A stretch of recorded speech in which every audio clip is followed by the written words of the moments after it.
Welcome to this tutorial on data points.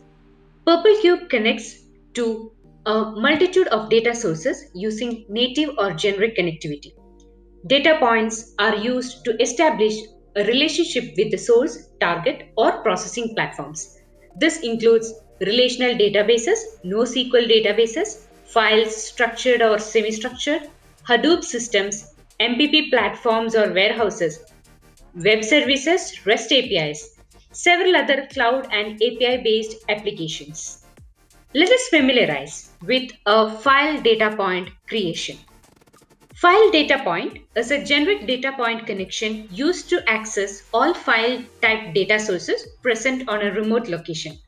We can create a new data point by clicking on New Data Point, select File Server as the source. The file location field defines the actual path to the server for the file source and is set to the default path.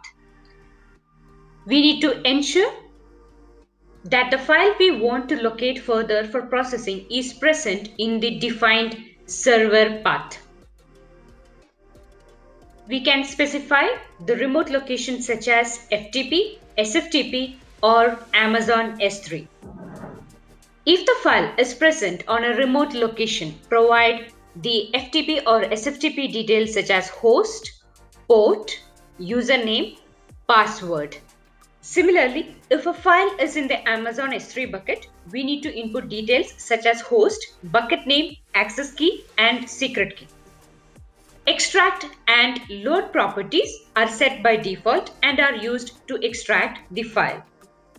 Once all the field details have been entered, remember to save the data point and test the connection to verify and validate. Next, to import any file-based objects such as flat file, COBOL, JSON or XML, we can use the file data point created just now to locate the objects on the server.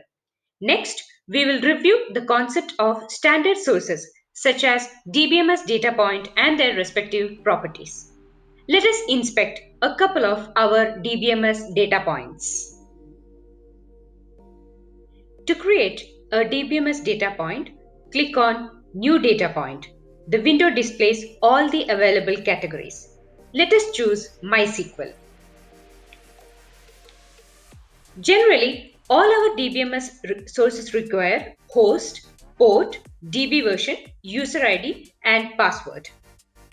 Additionally, we will need to find the source schema or database to pull data from the source in the required format. Choose the extract type depending on the selected database. For example, a Teradata data point has TPT as the extract type.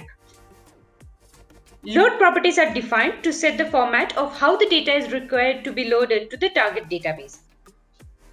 Once all the details are entered, save the data point and test data point to verify and validate.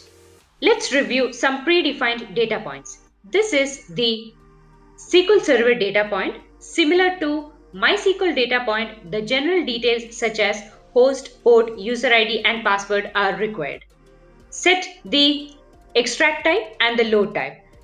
Once all the details are entered, click on Test Data Point. If all the details are correct, a success message will be displayed. We have successfully created a data point. This concludes our short tutorial on creation of data points. Thanks for watching.